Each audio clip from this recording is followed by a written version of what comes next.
국내 주식시장을 곰곰이 지켜본다면 하루에도 수십 종목들이 급등과 상한가를 가는 모습을 볼 수가 있을 겁니다. 이슈와 업종에 따라 테마가 피면서 지기도 하고 주가가 요동을 치면서 시중의 관심이 몰렸다가 사라지는 현상이 나타나죠. 도대체 이게 뭐길래 이렇게 간 거지? 호기심으로 눌러본 종목들의 차트를 보고 있노라면 와 진짜 많이 올라갔는데 이거 대박 아니야? 잠깐만 들어갔다 나오면 괜찮지 않을까? 라는 욕망에 이끌리게 됩니다. 그러다 보면 어느새 세력들의 달콤한 미끼를 물기 위해 동참하고 있는 자신을 발견하게 되는 거죠. 대한민국 주식시장의 종목별 움직임의 대부분들은 내재 가치로 가기보다는 개미들을 유혹하는 세력들이 주무르고 있다고 봐도 무방한데요. 그러다 보니 혹자는 이런 말을 남기기도 했었죠. 그들 자체가 하나의 시장이 되어버렸다. 이제는 금융당국도 어찌할 수 없는 수준으로 거대화되고 전문화되었다. 라고요. 이전 원론 상편 영상에서 제가 주식 투자에 대해 모든 것을 간단하게 다뤘었잖아요. 이번 기술적 분석을 시작으로 세력주 매매를 심도 있게 알려드릴 생각인데요. 그 첫걸음으로 우리나라 주식시장을 움직이는 작전 세력들이 누구이고 어떻게 비즈니스가 운영되는지 배경 지식을 알려드릴 생각인데요. 먼저 작전과 세력에 대한 개념과 우리나라에서 이루어지고 있는 작전은 또 뭐가 있는지 알고 넘어가 볼까요? 모든 주식 종목들의 흐름에는 주가를 지배하는 특정 주체들이 있는데요. 시장에서는 이들을 주포 또는 세력이라고 부르고 있죠. 작전과 세력, 언뜻 보기에는 주가를 인위적으로 움직이게 만드는 것들이다 보니까 둘 다 비슷한 구석이 있어 보이거든요. 그렇지만 작전은 주가 조작과 같은 부정한 방법으로 부당이득을 얻기 위한 행위로서 그 자체로 불법이지만 주가를 리드는 하지만 합법적으로 매매를 하는 세력들도 있는 거죠. 단순히 재료와 테마로만 움직이는 코스닥 종목들의 흐름들은 작전의 온상이라고 할 수가 있는데 기관과 외국인들이 주무르는 우량 종목들 같은 경우에는 명분이 있는 움직임이거든요. 예를 들어 과거 YG1 종목처럼 유의미한 실적 증가와 주식가치 상승이라는 주된 명분으로 기관과 외국인들이 자금력을 바탕으로 서로 스위칭을 돌려가면서 주가를 띄우기도 하거든요. 검색선은 개인 보유 수량이고 초록색 선은 외국인, 갈색은 기관인데요. 개미들의 저항 물량을 계속 먹어가면서 순매수를 계속 늘리니까 주가는 장기 상승 추세를 그리게 되죠. 개미 물량은 계속 낮아지고 기관과 외국인들은 서로 밀어주고 끌어주면서 보유 물량을 늘리는 흐름이 나오고 있습니다. 이런 세력들은 나름 가시적이고 합법적인 매매를 구사한다는 점에서 작전과는 차이가 있는 거죠. 뭐 그렇다 하더라도 우리나라 기관과 외국인들은 개미들에게 차익 실현을 하기 위해서 밸류 이상으로 지나치게 띄우는 경향이 있거든요. 고점에서 거품을 만들고 패대기 쳐서 물량을 떠넘기는 패턴은 작전의 양태랑 매한가지인 거죠. 어쨌든 개미를 털어먹는 건 똑같다. 그게 합법이냐 불법이냐의 방식의 차이만 있을 뿐이다. 이번 영상은 코스닥 위주의 불법 작전 세력에 집중해 보도록 하겠습니다. 불법 작전이라고 한다면 여러분들은 대부분 주가 조작을 떠올리실 텐데요. 실제로 과거 상한가 15% 시절 때는 당국의 감시 체계가 그렇게 전문화되지 않았었고 기법들도 단순해서 주가 조작만을 목적으로 하는 세력들이 많았었거든요. 오늘날 주가 조작은 메인이 아닌 경우가 많습니다. 예를 들어 노골적으로 막 시세 조종을 하기보다는 상대적으로 당국의 감시망에서 자유로운 해당 기업의 전환사채 CB나 신주 인수권부 사채 BW를 활용하는 방법이 있는데요. 익명의 법인으로 진입해서 차후 주가가 오르게 되면 채권을 주식으로 전환하여 매각하는 간접적인 엑시트 방법도 있습니다. 이 방식이 꽤 안전한 편이라 선호되는 편이기도 하죠. 또 세력들이 자금을 차입해서 무자본 M&A로 상장기업의 경영권을 아예 인수하는 경우가 있는데요. 회사를 장악한 후에 신사업 진출이나 인수합병이라는 명목으로 다른 비상장 법인들의 주식과 자산을 매입하는 방식으로 기업 내부 자금을 횡령하는 게 메인인 경우가 있습니다. 이때의 시세 조정은 자기들이 무자본인 부채로 조달한 자금을 회수하기 위해 사이드로 겸하는 느낌이죠. 인수 과정에서 발생하는 이슈들은 주가 조작의 재료가 되기도 하고요. 예전에 코스닥 2차전지 소재 세력주들이 어디 광사에 투자한다 뭐다 하는 경우가 많았었잖아요. 이런 무자본 M&A 세력들이 장악한 기업들은 결국 껍데기만 남게 되면서 상폐까지 가는 경우도 허다하죠. 비슷한 맥락으로 주가 조작은 불법적인 사업을 계속 확장하거나 유지하기 위해 현금 창출을 위한 수단인 경우도 있습니다.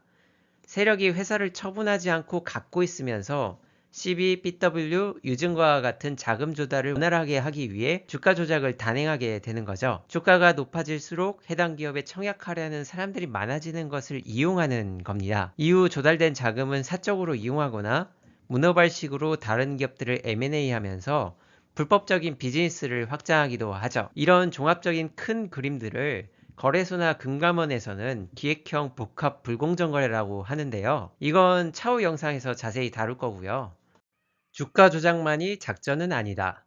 라는 사실을 인지한 상태에서 시세를 조정하는 코스닥 세력들의 비즈니스 구조와 차트 형태를 탐구해 보도록 하겠습니다. 우리가 세력주를 매매하기 전에 먼저 판단해야 할 것은 지금 주식을 핸들링하는 세력이 조막, 중위, 메이저냐를 따져볼 필요가 있는데요. 어떤 세력이 있느냐에 따라 매매 대응이 달라지기 때문이죠.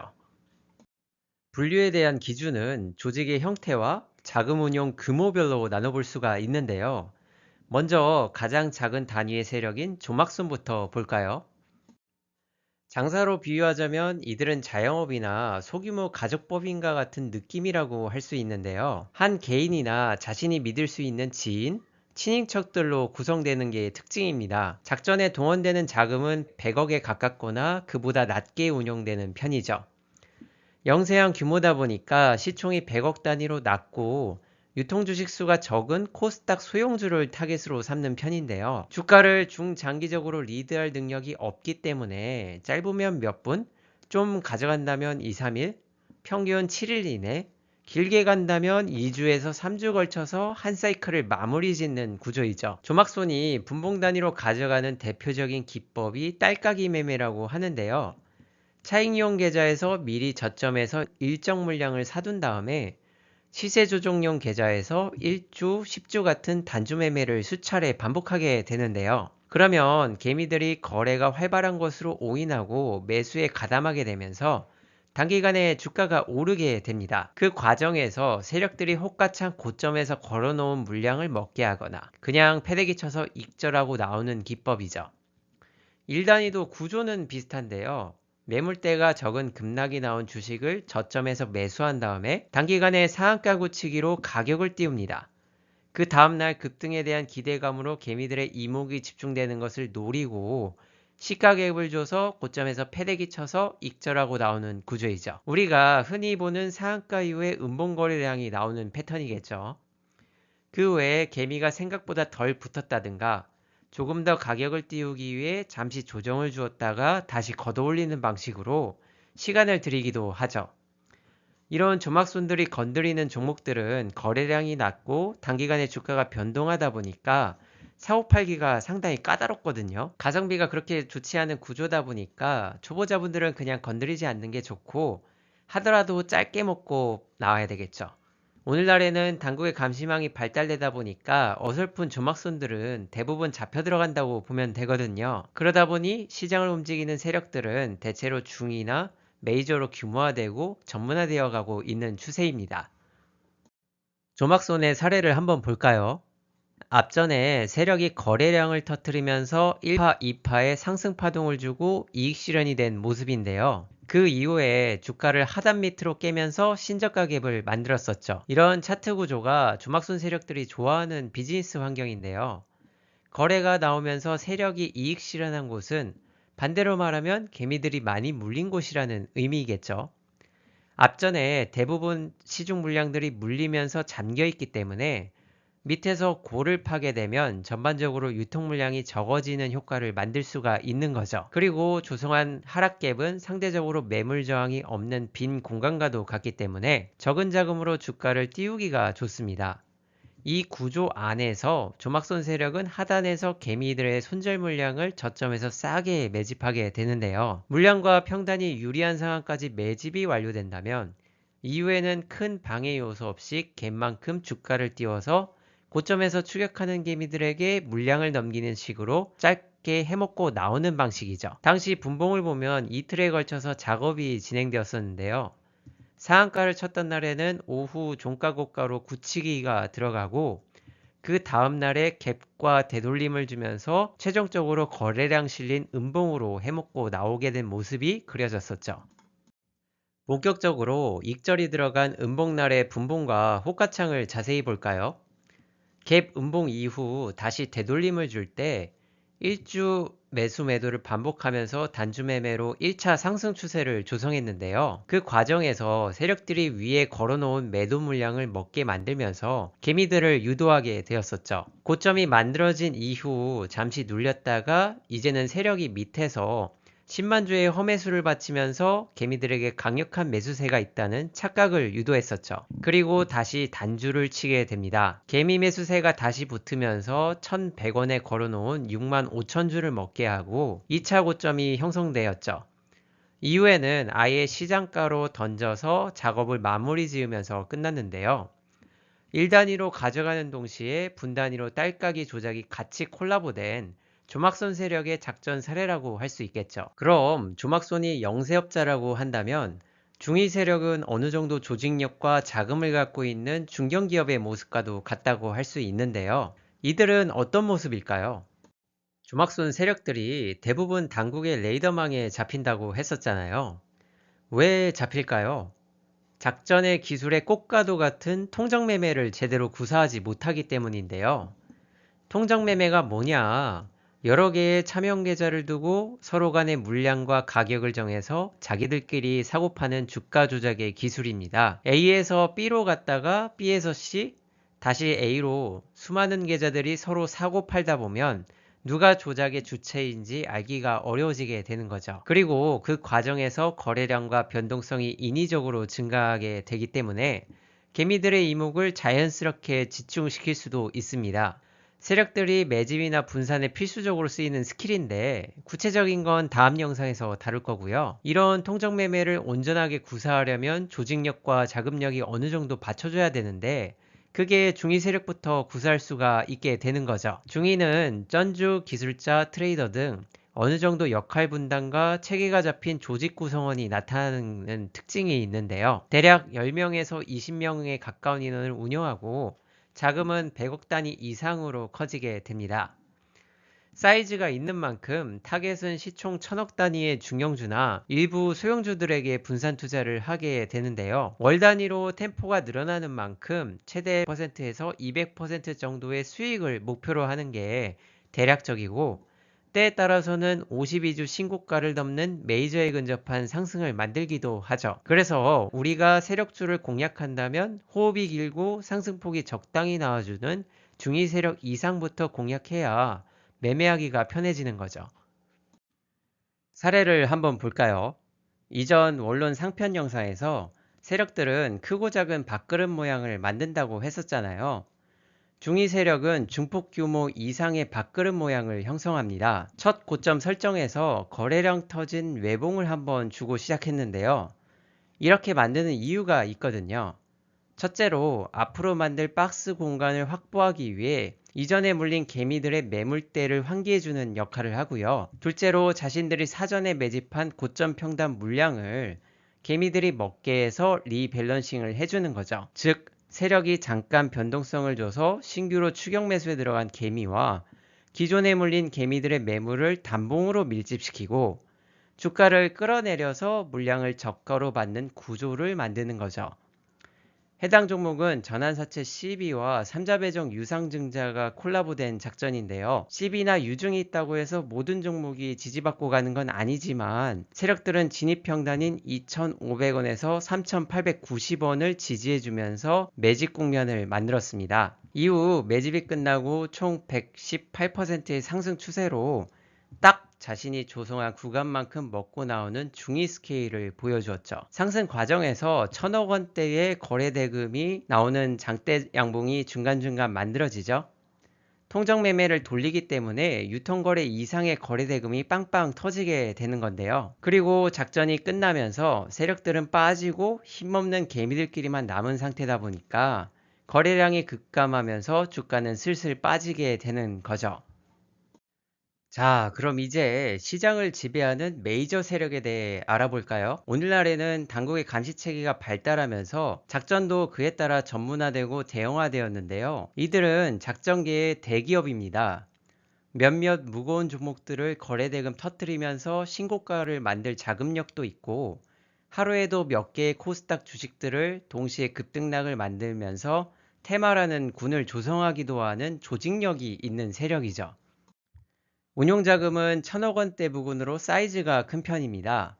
그래서 맘만 먹으면 코스닥 150 대형주나 때로는 코스피 200의 무거운 종목들도 마음대로 주무를 수가 있죠. 당국의 감시망을 피하기 위해 수십 종목의 다차 포트폴리오를 동시에 운영하면서 교차 매매를 진행하는데요. 대기업 같은 데 보면 각 부서별로 조직이 있잖아요.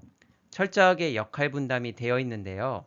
각 부처별 사람들이 정확히 어떤 사람인지 뭐 하는 사람들인진 모르지만 자신이 맡은 역할에만 충실해도 하나의 기업이 운영되는 것처럼 여러 중위 세력 단위의 조직이 점조직화 되어 있기도 하죠. 이런 방식은 조작에 걸리더라도 서로 잘 모르기 때문에 꼬리 자르기가 가능하고 서로 주고받는 통정 매매를 완벽하게 돌리는데 유리한 구조를 만들죠. 그래서 언론이나 검찰에 오르내리는 애들은 일부 피라미 애들일 뿐 진짜 실체는 잡지도 못하고 알지도 못한다 라는 말도 나오는 거죠. 메이저의 템포는 연 단위로 꽤 긴 편입니다. 사이즈가 큰 만큼 한 종목의 시중 대부분 물량을 매집하는 것을 목표로 하는 게 전통적인 방식이죠. 인풋이 큰 만큼 아웃풋도 큰데요. 신고가 부근이나 역사적 신고가로 보내는 것을 목표로 하고 있습니다. 그 외에 끝까지 주가를 띄우기보다는 중간중간 여러 종목들을 게릴라 형식으로 짧게 치기도 하죠. 이들의 조직 구조를 좀 더 자세히 볼까요? 모든 비즈니스에는 자본금이 미천을 대는 사람이 있잖아요. 이 사람을 쩐주라고 합니다.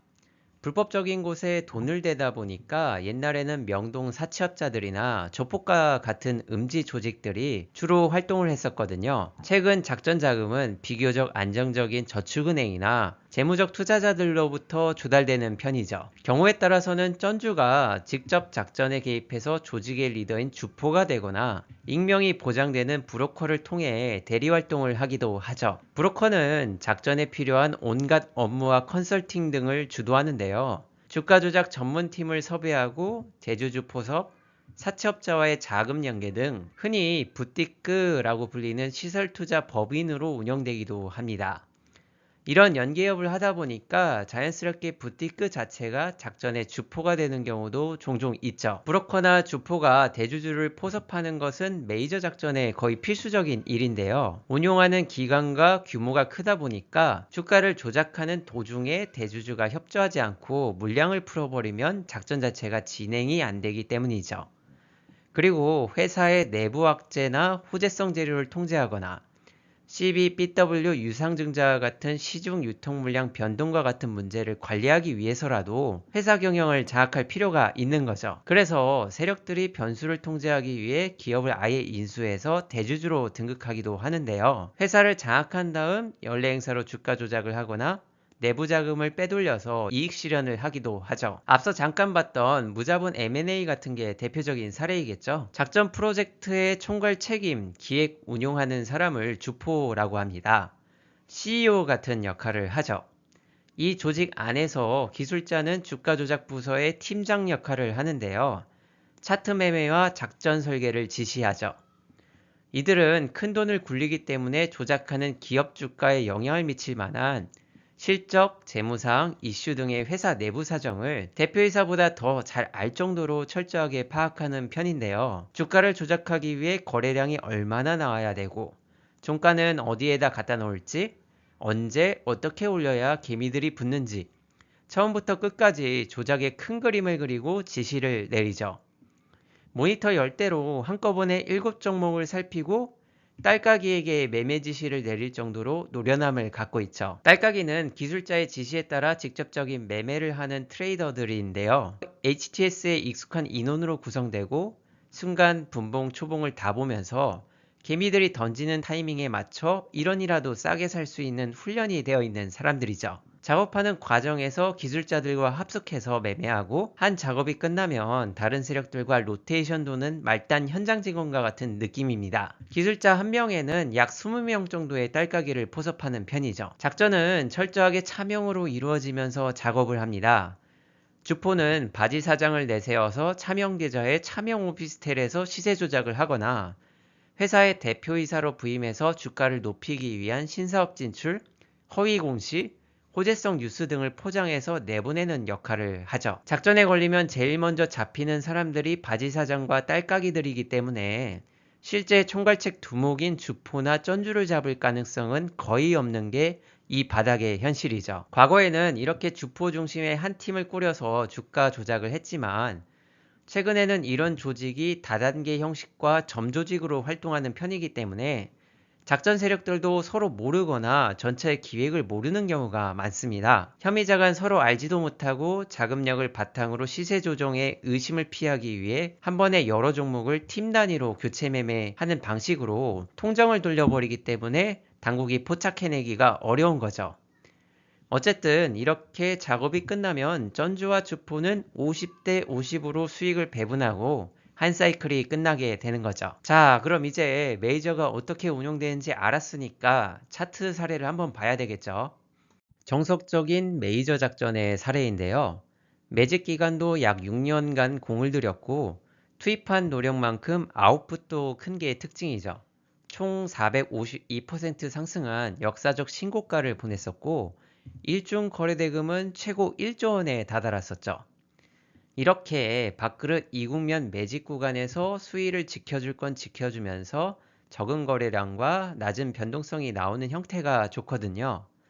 다른 거 안 하고 대시세라는 목표를 위해 거의 매집에만 집중했다는 것이기 때문이죠. 시세 분출의 시작은 매집박스 구간을 거래량으로 돌파하는 것에서 시작되었고 엘리어트 상승 파동으로 올라가는 교과서적인 모습입니다. 이런 메이저 작전들은 크게 올리다 보니까 상승 과정에서도 명분이 중요한데요.